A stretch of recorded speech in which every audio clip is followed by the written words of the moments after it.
Ya, Assalamualaikum warahmatullahi wabarakatuh. Bagaimana kabarnya anak-anak semua? Kembali lagi bersama saya, Mbak Nur Hadi, dalam pelajaran Pendidikan Pancasila. Di dalam pembelajaran daring kali ini, kita akan membahas tentang kerjasama di dalam berbagai bidang kehidupan. Oke. Yang pertama, kita akan membahas tentang arti daripada kerjasama. Kerjasama merupakan kegiatan atau usaha yang dilakukan dua orang atau lebih untuk mencapai tujuan bersama. Jadi, kerjasama adalah sebuah kegiatan yang minimal harus dikerjakan oleh dua orang atau lebih. Jadi, minimalnya adalah dua orang. Nah, kalau dikerjakan secara sendiri, berarti itu bukan dinamakan sebuah kerjasama. Meskipun di dalam kelompok, misalkan kalian bentuk sebuah kelompok, tetapi kalian mengerjakannya sendiri-sendiri, maka itu tidak bisa disebut sebagai kerjasama. Karena untuk mencapai arti dari kerjasama tersebut, itu harus dilakukan oleh dua orang atau lebih. Nah, tujuannya adalah untuk mencapai tujuan bersama. Jadi tujuannya adalah satu. Yang kedua, yaitu adalah unsur-unsur di dalam kerjasama. Ada apa saja di situ? Ada 4. Yang pertama adalah subjek atau pelaku dengan jumlah minimal 2 orang atau lebih. Yang kedua, yaitu adalah memiliki tujuan atau target yang sama. Yang ketiga, yaitu adanya kegiatan atau aktivitas yang dikehendaki bersama. Dan yang keempat, yaitu adalah dilakukan dalam jangka waktu tertentu. Jadi, di samping subjek atau orangnya itu adalah minimal 2 orang, terus unsur yang berikutnya itu memiliki tujuan dan target yang sama. Jadi di dalam 2 orang atau lebih itu mempunyai target atau tujuan yang sama. Nah, kemudian yaitu memiliki aktivitas yang dikendaki secara bersama. Ya, jadi aktivitasnya adalah bukan aktivitas secara individu tetapi bersama-sama. Terus dilakukan di dalam jangka waktu tertentu, ya. Jadi memiliki rentan waktu, tenggat waktu untuk menciptakan sebuah karya yang dihasilkan dengan tujuan bersama. Pentingnya bekerja sama di dalam berbagai bidang kehidupan. Yang pertama yaitu adalah menghargai pendapat orang lain. Yang kedua adalah tanggung jawab. Yang ketiga kebersamaan. Dan yang keempat yaitu adalah menumbuhkan kepedulian. Kerjasama yang baik akan menghasilkan hasil yang baik pula. Seseorang di dunia ini tidak bisa hidup sendiri. Karena pada hakikatnya manusia itu adalah saling membutuhkan. Atau bisa juga disebut sebagai makhluk sosial. Kerjasama yang baik adalah kerjasama yang mengutamakan komunikasi yang baik antar tim. Jadi dalam kerjasama itu ada menghargai pendapat orang lain di situ. Ketika ada perbedaan pendapat, maka pendapat-pendapat dari teman kita, dari anggota kelompok kita harus menghargainya. Yang kedua yaitu adalah tanggung jawab, di mana yang namanya tanggung jawab itu seseorang memiliki beban yang sama. Jadi dituntut untuk melaksanakan apa yang sudah dibagikan di dalam kelompok tersebut. Kebersamaan yang ketiga yaitu karena dilakukan secara bersama-sama. Jika mengalami kesulitan, maka anggota kelompok yang lain bisa membantu untuk menyelesaikan masalah yang sedang dihadapi. Nah, yang keempat yaitu adalah menumbuhkan kepedulian begitu. Jadi ketika mengalami kesulitan atau mengalami permasalahan-permasalahan di dalam pembuatan sebuah proyek, itu kita sesama anggota tim bisa saling membantu.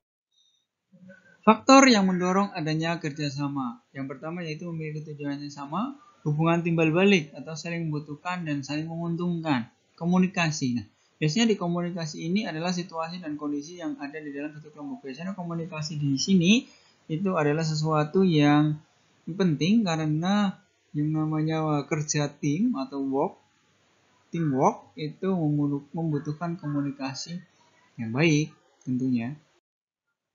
Kerjasama harus berdasarkan norma tertentu. Ada apa saja? Yaitu kerjasama harus bersifat adil, Setiap anggota tim itu harus memiliki porsi yang adil masing-masing, ya, yang sebanding. Tidak untuk melakukan kejahatan atau pelanggaran hukum, tidak untuk melakukan kegiatan-kegiatan negatif. Yang ketiga yaitu menghargai keberadaan antar keragaman suku, agama, ras, dan antar golongan. Jadi semuanya adalah sama. Jadi tidak boleh mengandung unsur sara, ya, suku, agama, ras, dan antar golongan. Jadi tidak boleh menjelek-jelekan sara. Tidak bertentangan dengan norma, ya, apapun kerjasama yang dilakukan itu tidak boleh bertentangan dengan norma, apalagi di Indonesia itu adalah negara hukum. Bila mana kita ketahuan melakukan sebuah tindakan yang merugikan orang lain, itu bisa terkena jeratan hukum. Nah, mencontoh atau mencontek itu sudah tidak asing lagi di dalam kehidupan kita sehari-hari, ya, di sekolah. Biasanya ketika ada PR belum dikerjakan atau ulangan, itu biasanya anak-anak ya menyalin anggota teman yang lain. Tapi untuk kerjasama di dalam kegiatan seperti ini itu adalah tidak untuk ditiru, ya, anak-anak. Nah, di Indonesia karena kita memiliki berbagai macam suku, ras yang tersebar di seluruh wilayah Indonesia dari Sabang sampai Merauke, dari Miangas sampai Pulau Rote, itu istilah kerjasama itu memiliki nama di berbagai daerah, ya. Jadi walaupun kegiatannya sama, tetapi istilahnya itu berbeda-beda. Misalkan di Sumatera Utara, kerjasama di sana disebut sebagai Marsiala Pari. Terus di Sumatera Barat ada Manunggal Sakato, ya. Terus di Jawa ada gugur gunung. Di Subak itu adalah di Bali, ya. Di Bali itu dikenal dengan Subak. Terus di Nusa Tenggara Timur, Pawoda, terus di Kalimantan Timur juga Paleo, kerjasamanya di sana disebutnya seperti itu. Terus di Minahasa, Sulawesi Utara itu ada Mapalus. Dan di Papua ada Helmfoy Kanambai Umbai. Jadi semuanya itu adalah berbagai macam kegiatan kerjasama dengan istilah-istilahnya di berbagai wilayah. Sikap yang bertentangan dengan kerjasama yaitu adalah sikap individualisme. Apa itu sikap individualisme? Itu merupakan sifat yang tetap mempertahankan kepribadiannya dan kebebasan dirinya sendiri, disebut dengan egois. Jadi tidak mempedulikan terhadap orang lain dan sekitar, merasa dirinya lebih baik dari orang lain, kurang interaksi dengan orang yang berada di sekitarnya, menginginkan pendapat atau sarannya itu harus didengar, itu merasa tidak membutuhkan bantuan orang lain, ya, karena sikap egois itu adalah sikap negatif dari seseorang, merasa dirinya itu selalu benar dan paling hebat, ya, itu adalah sikap-sikap yang bertentangan dengan sikap kerjasama. Ada apa lagi? Yang kedua yaitu adalah sikap eksklusivisme. Nah, ini adalah paham atau sifat yang mempunyai kecenderungan untuk memisahkan diri dari masyarakat. Jadi kalau sekarang trennya disebut sebagai ansos, ya, antisosial begitu, ya. Nah, sikap tersebut dapat memecah belah persatuan dan kesatuan bangsa karena membuat kelompok sendiri tanpa mau melakukan kerjasama dengan warga negara lain di dalam berbagai kehidupan. Jadi dia cenderung menutup dirinya sendiri, betul, ya. Jadi orang-orang sekarang, orang-orang di kota, ya, cenderung itu tidak kenal dengan tetangganya. Ya, ini di negara-negara maju ini sikap eksklusivisme ini sangat kental, ya, karena memang ya urusanmu dan urusanku adalah urusanku, begitu. Ini adalah sikap yang memang tidak baik, bertentangan dengan nilai-nilai kerjasama. Nah, bidang-bidang di dalam kerjasama yaitu adalah antar umat beragama. Jadi kita bisa bekerjasama dengan antar umat beragama, apalagi misalkan sebagai contoh kemarin waktu pelaksanaan Hari Raya Idul Fitri, mungkin ada umat dari agama lain yang membantu menyiapkan tempat atau menyediakan tempatnya depan halamannya untuk dijadikan sebagai tempat untuk melaksanakan ibadah sholat atau dan lain sebagainya, atau yang mungkin ada yang rumahnya dekat dengan gereja atau peribadatan yang lain, itu dipersilakan sebagai parkiran halaman rumahnya kalau muat. Bidang sosial politik, bidang ekonomi, dan bidang pertahanan dan keamanan. Ya, jadi semuanya itu adalah bisa bidang-bidang yang memang kental dengan kerjasama.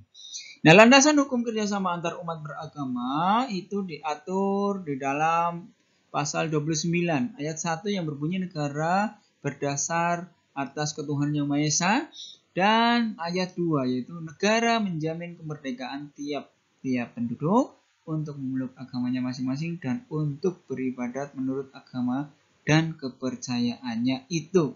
Jadi memang kita tidak boleh saling menghina agama lain. Ya, karena memang itu sudah diatur dan punya landasan hukum yaitu di pasal 29 ayat 1 dan ayat 2. Nilai-nilai Pancasila ke-1 adalah ketuhanan yang Maha Esa, ya, kerjasama antar umat beragama ya. Jadi yang pertama adalah sila pertama Pancasila. Apa isinya? Yaitu adalah toleransi hidup beragama, kepercayaan dan keyakinan masing-masing, menghormati orang yang sedang melaksanakan ibadah, bekerja sama dan tolong-menolong tanpa membedakan agama, karena kita menganggap manusia itu adalah ciptaan Tuhan. Tuhan itu adalah yang Maha Esa, baik agama yang lain, agama Islam, Kristen, Katolik, Buddha, Hindu, dan Konghucu itu mempunyai Tuhannya masing-masing yang memang kita dituntut untuk beribadah kepada Tuhan. Nah, tolong menolong adalah menjadi bagian daripada tindakan mencintai ciptaan dari Tuhan dan tidak memaksakan agama dan kepercayaannya kepada orang lain. Kita tidak boleh memaksakan agama tertentu, agama kita untuk diikuti oleh orang lain. Tidak boleh memaksa ya. Nah, di dalam bidang sosial dan politik itu kita mempunyai landasan hukumnya ya. Landasan kehidupan sosial politik masyarakat Indonesia yaitu adalah sila keempat Pancasila, yaitu kerakyatan yang dipimpin oleh hikmat, kebijaksanaan dalam permusyawaratan perwakilan ya. Jadi dalam sosial politik kita bisa praktek langsung dalam pengambilan keputusan, pemilihan RT, lurah, presiden, menteri, dan kawan-kawannya. Atau bahkan yang paling rendah itu adalah pemilihan ketua OSIS, yaitu di sekolah demokrasi. Nah, kerjasama antar negara itu mempunyai beberapa jenis kerjasama. Yang pertama yaitu bilateral, yaitu bentuk kerjasama yang melakukan dua negara. Bilateral, berarti kerjasamanya adalah dua negara. Regional, yaitu bentuk kerjasama yang terjadi antara beberapa negara dalam suatu wilayah. Contohnya ASEAN itu adalah region, ya, kerjasama antar negara. Terus yang ketiga yaitu antar region, jadi kerjasama yang melibatkan beberapa negara di dalam satu kawasan dengan beberapa negara di kawasan lain. Contohnya adalah negara Uni Eropa menjadi kerjasama dengan negara ASEAN, ya, antar region. Jadi region itu adalah sebuah kelompok, jadi kelompok antar kelompok. Yang berikutnya yaitu jenisnya yaitu multilateral, yaitu bentuk kerjasama yang melibatkan beberapa negara di dunia tanpa memandang batas wilayah tertentu. Misalkan kita menjadi anggota PBB, WHO, World Bank, dan lain sebagainya. Kerjasama di dalam bidang ekonomi. Di dalam pasal 23A Undang-Undang 1945, pajak dan pungutan lain yang bersifat memaksa untuk keperluan negara diatur dengan undang-undang. Pembangunan nasional untuk kesejahteraan rakyat dibiayai dari pajak. Jadi pembangunan nasional di Indonesia, baik itu pembangunan jembatan, sekolah, jalan, transportasi umum, penerangan, itu adalah dibiayai oleh pajak ya. Yang berikutnya yaitu menurut pasal 33 ayat 1 di mana koperasi merupakan badan usaha yang bertujuan untuk menggalang kerjasama di antara orang-orang yang mempunyai keterbatasan ekonomi guna mencapai tujuan mereka. Jadi koperasi itu adalah salah satu bentuk bidang kerjasama di bidang ekonomi. Landasan hukum kerjasama pertahanan dan keamanan. Jadi tercantum di pasal 27 dan 30. Kalau di pasal 27 itu adalah di ayat 3. Setiap warga negara berhak dan wajib ikut serta dalam upaya pembelaan negara. Jadi ketika negara kita diserang, kita sebagai warga sipil harus sedia setiap saat mempertahankan bangsa. Yang kedua yaitu pasal 30 ayat 1. Tiap-tiap warga negara berhak dan wajib ikut serta dalam usaha mempertahankan dan keamanan negara. Jadi kita melaksanakan kerjasama juga tidak boleh bertentangan dengan landasan hukum di dalam keamanan dan pertahanan. Jadi harus guyup rukun ya, tidak boleh membuat kekacauan.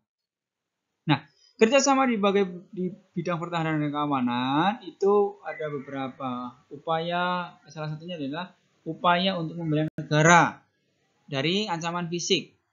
Upaya bela negara dari ancaman fisik dan fisik. Yang fisik itu adalah menggunakan kekuatan militer yang bersenjata. Bentuk ancamannya adalah pemberontakan, perang saudara, atau antar kelompok yang ada di KKP misalnya. Bentuk upayanya apa? Yaitu menanamkan cinta tanah air melalui pengabdian dan yang tulus kepada masyarakat. Berperan aktif di dalam memajukan bangsa dan negara dengan berkarya secara nyata. Yang non fisik yaitu segala bentuk ancaman yang dapat mengganggu ketahanan nasional suatu negara yang dilakukan dalam tataran pikiran. Bentuk ancamannya yaitu penangkapan hasil laut secara ilegal, penyelundupan narkotika, ekonomi yang dikuasai oleh pihak asing ya, penyelundupan. Jadi bentuk upayanya apa? Meningkatkan kesadaran dan kepatuhan pada hukum karena ketika itu melakukan tindakan ilegal ya, melanggar hukum. Menangkal pengaruh-pengaruh budaya asing yang tidak sesuai dengan norma-norma kehidupan berbangsa dan bernegara. Ya, jadi kita harus mengedepankan paham terhadap Pancasila, menerapkan nilai-nilai sila 1 sampai nilai sila ke-5. Oke, itu saja pertemuan kita pada pertemuan daring kali ini. Semoga bermanfaat. Sampai jumpa di pertemuan daring yang lain. Terima kasih. Saya Pak Nur Hadi. Pamit undur diri. Sekian. Assalamualaikum warahmatullahi wabarakatuh.